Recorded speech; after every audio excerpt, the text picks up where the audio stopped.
प्रेम भाई, एक तो अजीत भाई, मैं एक चीज बता दूं, धनखड़ साहब बड़े वकील भी थे और राजस्थान जो बार एसोसिएशन है उसके अध्यक्ष रहे थे, सीनियर एडवोकेट थे, बहुत कम उम्र में हो गए थे सीनियर एडवोकेट, सुप्रीम कोर्ट में भी प्रैक्टिस करते थे।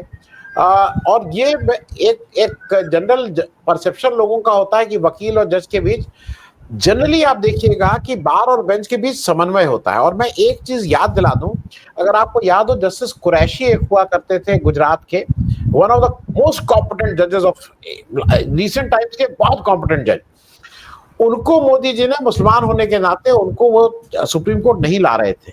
उस बात को लेके रोहिंटन नरीमन साहब ने 18 महीने कोई कॉलेजियम की मीटिंग नहीं हुई थी। उस समय गुजरात की जो बार थी वो पूरी बार उनके सपोर्ट में आई थी। उसने बार ने आके दिल्ली तक उसने पीआईएल फाइल की थी। मैं सिर्फ ये कह रहा हूं कि देखिए, ये एक चीज ये है कि जब जुडिशरी पे बात आती है तो ये दोनों एक हो जाते हैं, आपस का टसल हो सकता है। धनखड़ जी तो बिल्कुल लग रहा था कि हिज मास्टर्स एचएमबी के रिकॉर्ड की तरह वो सरकार के एजेंडे को लेकर लगातार जुडिशरी पे हमला कर रहे थे। मतलब जुडिशरी पे हमला करके लोगों के मन में जो बहुत सी शंकाएं थी। मैं प्रेम भाई एक चीज आपसे पूछ लूं, एक सवाल खाली आनंद भाई, एक सवाल, वो कांग्रेस लीडर कौन है जिनके साथ ये बात की है रिजाइन करने के पहले, जो स्पेकुलेशन चल रहा है, यदि आप जानते हो तो? ये अटकलें हैं। देखिए, ये सब अटकलें हैं। दो तीन चीजें मैं बता दूं जो मेरी समझ है।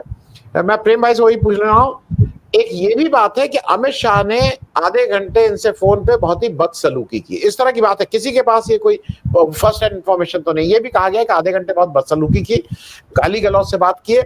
और अमित शाह की ये बिल्कुल सिग्नेचर स्टाइल है, जो अगर आप देखिए जिस तरह से हो रहा है, ये अमित शाह का इम्प्रिंट है। इस पे बाहर निकालो, ये करो, घर बंद करो, घर खाली करो, नोटिस दो। एक मतलब सुबह तक होते होते उसको गजट कर दो, शाम होते होते इलेक्शन कमीशन ने कह दिया कि हम तैयार। मतलब ये this shows the way Modi and Amit Shah works. ये बिल्कुल साफ साफ, इसमें कहीं कोई गुंजाइश नहीं। प्रेम भाई, मैं आप ही से इसलिए पूछ रहा हूं, अमित शाह का ये आदत है कि वो साइकोलॉजिकली जब इस तरह से बदतमीजी या किसी की बेइज्जती करते हैं तो वो 10 लोगों को और संदेश देते हैं। वो सारे लोगों को संदेश देते हैं कि खबरदार, अब ऐसा है। अब देखिएगा जो नया वाइस प्रेसिडेंट आएगा, चाहे वो कोई आए, उसको भी रहेगा भैया संभल के, क्योंकि फिर से अभी तो गाली दिया है, कहीं मालूम नहीं क्या करने लगे। और एक इंसिडेंट में याद इसलिए दिला दूं, अमित शाह जूता पहन के बैठते हैं और अपने घर में कहते हैं कि सब लोग आके जूता नंगे पैर आओ। कई लोगों की फोटो आई हैं, जब अमित शाह के ऊपर प्रेशर हुआ तो उन्होंने कहा नहीं नहीं, मुझे इन्फेक्शन हो जाता है। तो अमित शाह को तो अपने घर में इन्फेक्शन होता है जूता पहन के, जो बाहर से आता है। और ये केवल एक नहीं, चीफ मिनिस्टर्स के साथ किया है। वो मैं इसलिए नहीं क्योंकि वो फोटो थी मेरे पास, अभी वो फोटो नहीं है, कल के दिन वो फोटो में ना बड़े बड़े चीफ मिनिस्टर से जूता उतरवाता है। तो ये आदमी जूता उतरवाना, देखिए जो पुराने राजाओं के महाराजाओं में वो होता था किले का, वो छोटा, अगर प्रेम कुमार जी अगर याद हो तो छोटा दरवाजा होता था कि सिर झुका के अंदर आओ। वही है, जूता उतार के अंदर आओ। मैं जूता पहनूंगा तुम जूता उतार। मैं ये मानता हूं कि दक्षिण भारत में, महाराष्ट्र में, बंगाल में नंगे पैर घर के अंदर चलने का चलन है, लेकिन आप खुद जूता पहनिए। मैं इसमें एक चीज और पूछ लूं प्रेम भाई, ये सारी चीजों पे तो टिप्पणी आप एक छोटी करिए ही, कांग्रेस इतनी ज्यादा क्यों है बेचैन है? कांग्रेस का फेयरवेल ऑफर आया, वो ठीक है, फेयरवेल ऑफर ठीक था कि भाई इनको फेयरवेल किया जाए तो सरकार को एम्बेरस करने की। ये जयराम रमेश जी इतने ज्यादा वो क्यों गए? क्योंकि जितना जयराम रमेश जी कह रहे हैं तो अपने घर ही पे बुला के एक फेयरवेल पार्टी कर देते, सबको बुलाते कि भाई हम फेयरवेल। मुझे ऐसा लग रहा है कि कांग्रेस का ये जो प्रेम है, ये कहीं ना कहीं, क्योंकि मुझे एक आदमी भी ऐसा नहीं मिला जिसने धनखड़ जी के व्यवहार पे ये कहा हो कि नहीं नहीं बड़े अच्छे आदमी थे, बड़े अच्छे थे, उनको गलत निकाला। लोग कहे वही बोया पेल बबूल का तो आम कहां से हो या फल कहां से हो। पीपल से कि what he got was he deserve, लेकिन साथ में वाइस प्रेसिडेंट के पद पे थे, थोड़ी इज्जत से किया जा सकता था। सुबह उनका एक विदाई भाषण हो जाता, वो उसमें बोल देते, चले जाते, इज्जत से चले जाते, सबकी इज्जत रह जाती। इतना भोंडेपन से करने की प्रेम कुमार भाई साहब क्या जरूरत थी? ये संदेश देना चाह रहे थे अमित शाह की कोई और कारण? प्रेम भाई जी, शुक्रिया आनंद जी। आपने जो प्रश्न रखा है और जो पृष्ठभूमि बनाई है और गंभीर चर्चा चल रही है, उस पर हम आने से पहले थोड़ी सी बात अजीत कुमार जी के बात से शुरू करना चाहता हूं। आपने ये कहा क्रूरता और का उल्टा उदाहरण देते हुए डॉक्टर मनमोहन सिंह जी की याद दिलाई। ये कंपैरिजन तो बहुत अच्छा लगा, लेकिन उसमें जो एक बात कही कि राहुल गांधी ने कागज फाड़ दिए फिर भी मनमोहन सिंह जी ने कुछ नहीं कहा, तो मैं वहीं पर बोलना चाहता हूँ, राहुल गांधी ने ऐसा कोई कागज नहीं फाड़ा था जिसके बारे में एक स्थापित इस तरह से कर दिया गया कि आप भी वो बोल जाते हैं जो पूरी मीडिया में बिठाया हुआ है। दरअसल उन्होंने सिर्फ एक प्रेस कॉन्फ्रेंस में ये कहा था कि इस बिल को फाड़ दिया जाना चाहिए, फाड़ा नहीं था। एक और दृष्टांत था जहां उन्होंने किसी अपोजिशन के कुछ डिमांड्स के कागज को फाड़ा था, तो उस फाड़ने वाले विजुअल को और इस बाइट को मिला के उनके खिलाफ में एक कैंपेन चलाया गया था कि राहुल गांधी ने एक बिल फाड़ दिया, मनमोहन सिंह की बेइज्जती कर दी। अगर बेइज्जती करते तब तो मनमोहन सिंह एक्शन लिए या नहीं लिए हम परखते, वो एक्शन क्रूर था कि विनम्र था, हालांकि वो नहीं लेते, हम मानते हैं आप वही कहना चाह रहे थे, पर हम अपने दर्शकों को, चूंकि इस बात को अगर हम अंडरमाइन कर देते, जाने देते, तो हमारे दर्शक भी सोचते कि अजित कुमार जी की बात से हम सब सहमत हैं कि ये जो राहुल गांधी ने वास्तव में कागज फाड़ा होगा। वो वास्तव में नहीं फाड़ा था, ये बात मैं कहते हुए आगे बढ़ना चाहता हूं आपकी अनुमति से। अगर इस बीच में आप कुछ बोलना चाहते हो तो अजीत जी जरूर आप बोले दर्शकों के लिए जी। उसके बाद क्या लेंगे, नहीं तो फिर चर्चा आगे नहीं बढ़ पाएगी। अब मैं विषय पर आता हूं। तो विषय देखिए, ये बहुत मजेदार विषय है और कांग्रेस की प्रतिक्रिया भी, जितनी चौंकाने वाली घटना धनखड़ जी का इस्तीफा और उनसे जुड़ी हुई घटनाएं हैं, उसमें उन घटनाओं में से बराबर चौंकाने वाली घटना है जयराम रमेश जी की प्रतिक्रिया। हम लोग तो चौंक गए, भाई ये क्या हो गया। ये सारे लोग बोलने लगे ये कांग्रेस को जगदीप धनखड़ जी से कैसा प्यार हो आया। हालांकि एक गोदी मीडिया में ऐसी बहस चल रही थी, तो मैंने जो स्टैंड रखा वो मैं यहाँ भी रखना चाहता हूँ कि देखिए, जगदीप धनखड़ के साथ कोई खड़ा नहीं है। जगदीप धनखड़ जी ने जो कुछ किया, जिस वजह से वो उस कुर्सी तक पहुंचे, उसके साथ भी कोई नहीं है, उसकी भी सब लोग भर्त्सना ही करते हैं। और उस पद पर रह करके जो कुछ भी उन्होंने किया उसकी भी तारीफ करने वाले नहीं है, अपोजिशन में तो कम से कम नहीं है। और अब तो सत्ता पक्ष भी उन बातों को नहीं कबूल कर रहा है। तो ऐसे में क्यों कांग्रेस समर्थन में आई या कोई दूसरे भी समर्थन में क्यों दिख रहे हैं? तो दरअसल एक बात है, वो है विक्टिम का साथ देना। जगदीप धनखड़ को विक्टिम के तौर पर अभी देखा जा सकता है, और चूंकि वो विक्टिम है तो जो विक्टिमाइज कर रहा है उसके प्रति नाराजगी व्यक्त करना एक जरूरी कदम होता है। यहाँ पर जाकर के हम थोड़ा सा सहानुभूति रखते हैं कि चलिए जयराम रमेश जी ने जो किया, चलिए इसी वजह से किया होगा कि वो विक्टिम के साथ खड़े रहना चाहते हैं और दिखना चाहते हैं। लेकिन जयराम रमेश जी उन बातों से सहमत हो जाएंगे जो जगदीप धनखड़ जी ने पूरे किया है, चाहे राज्यपाल के रूप में चाहे उपराष्ट्रपति के रूप में, इससे कोई सहमत नहीं होगा। वो ऐसा नहीं चाहते होंगे, हमें भी लगता है।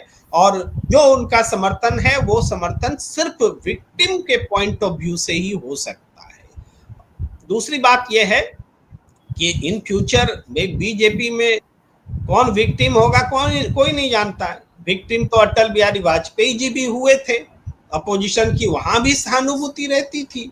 विक्टिम लाल कृष्ण आडवाणी भी हुए थे, अपोजिशन की सहानुभूति उनके साथ भी रहती है। विक्टिम जसवंत सिंह भी हुए थे, अपोजिशन की सहानुभूति उनके साथ भी थी। विक्टिम आज जगदीप धनखड़ जी भी हुए हैं, तो उनके साथ भी अपोजिशन की सहानुभूति है।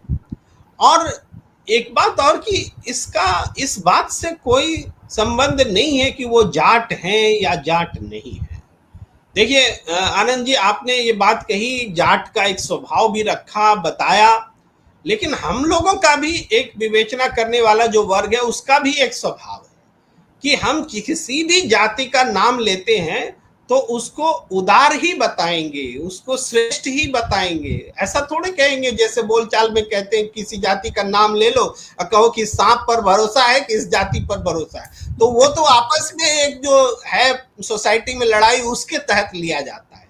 तो जाति का नाम जब भी कोई सार्वजनिक विमर्श में लेता है तो वो उसकी तारीफ में ही लेता है। तो इसी तारीफ के इसी गुण का अलग बात है कि जगदीप धनखड़ जी हमेशा दुरुपयोग करते थे। मैं जाट हूं, मैं किसान का बेटा हूं, और जब कभी भी जाट को जरूरत पड़े तो वो जाट नहीं रह जाते थे, किसान नहीं रह जाते थे, ये भी उन्होंने देखा है। लेकिन किसी ने मिमिक्री कर दिया तो वो जाट का बेटा हो जाते थे, किसान का बेटा हो जाते। तो दरअसल जाति से उनका कोई मतलब था नहीं, वो तो एक ऐसे एजेंडे को के पीछे थे जिस एजेंडे को थोड़ा सा भांप करके दूरदर्शिता के साथ नरेंद्र मोदी और अमित शाह के साथ मिलके उनके एजेंडे को चलाया करते थे।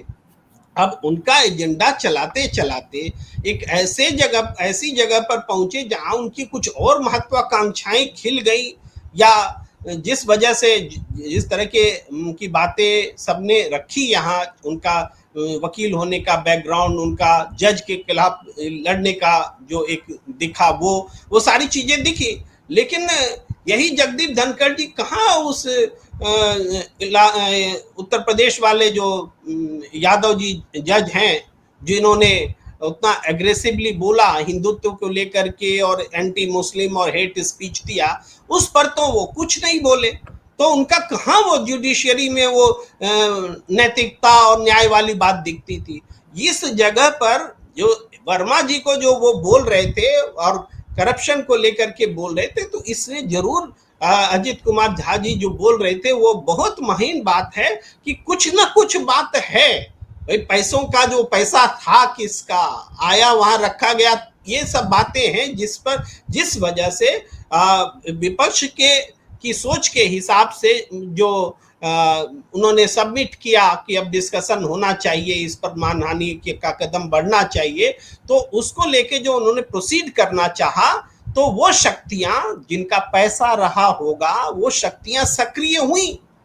ये धनखड़ जी का व्यक्तिगत मामला नहीं है। धनखड़ जी के जगह कोई और भी होता तब भी यही होता। अब ये अलग बात है कि उन्होंने ऐसा क्यों किया, क्यों वो इस हद तक गए।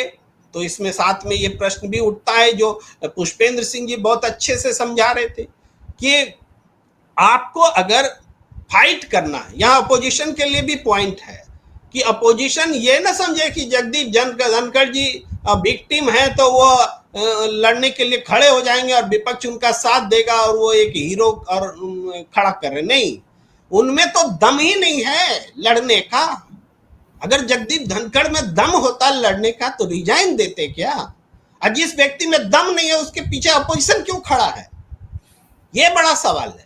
जिसमें लड़ने का मादा नहीं है, टेस्टेड चीज है, रेजिग्नेशन तो उसका प्रमाण है कि अगर लड़ने का दम होता तो रेजिग्नेशन नहीं होता। और पुष्पेंद्र जी सही कह रहे हैं कि राज्यसभा अलग किस्म से चलती और जेपी नड्डा के पसीने छूट जाते अगर जगदीप धनखड़ जी उसी हिसाब से वहां बोल रहे होते, खड़े होते, अपने पद की गरिमा की रक्षा कर रहे।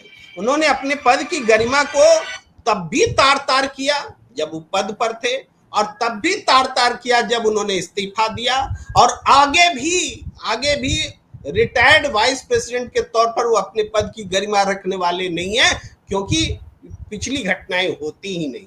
तो इन बातों को अगर विपक्ष बढ़िया से समझे तो अब हमें लगता है कि जयराम रमेश जी की प्रतिक्रिया फौरी थी, परिपक्व नहीं थी, और ऐसी प्रतिक्रिया तो हम आप देंगे, सामान्य लोग देगा, लेकिन कांग्रेस के पिलर के तौर पर, मुख्य प्रवक्ता के तौर पर, कांग्रेस का वॉइस जो होगा वो ऐसी प्रतिक्रिया जिस तरह से दी है, ये सही प्रतिक्रिया राजनीतिक तौर पर नहीं मानी जा सकती। हम तो कह सकते हैं कि वो विक्टिम है तो हम उसके फेवर में सहानुभूति रखते हैं, लेकिन पॉलिटिक्स को समझने वाला व्यक्ति सिर्फ इसी पॉइंट को नहीं देखेगा, वो पीछे देखेगा, वर्तमान देखेगा, आगे देखेगा। तो जयराम रमेश जी की प्रतिक्रिया ने हमें लगता है कि कांग्रेस को इमीडिएटली सोचना चाहिए कि जयराम रमेश जी ने किससे मशवरा किया ये ट्वीट लिखने के लिए, किनसे बात की, किनसे सलाह ली। क्या कांग्रेस ऐसी चलती है कि मैंने जो सोच लिया वही कांग्रेस की सोच है, मैंने जो समझ लिया वही कांग्रेस की सोच है? इतने बड़े विषय पर ट्वीट लिखने से पहले जयराम रमेश जी को एक किसी मीटिंग का इंतजार करना चाहिए था, किसी से बात करनी चाहिए थी, किसी से मशवरा करना चाहिए। ये कांग्रेस से बाहर रह रहे लोग, ऐसा हम लोग तो कांग्रेस में नहीं है ना भाई, तो हम लोग ऐसा कह सकते हैं। जिनके कांग्रेस में वो बोलेंगे तो उनको फिर जगदीप धनखड़ को वहां से हटाया गया है तो कांग्रेस में रहने नहीं दिया जाएगा अगर कोई कांग्रेस का व्यक्ति ऐसा बोलेगा तो। लेकिन ये बोलने की आजादी भी होनी चाहिए। जी आनंद।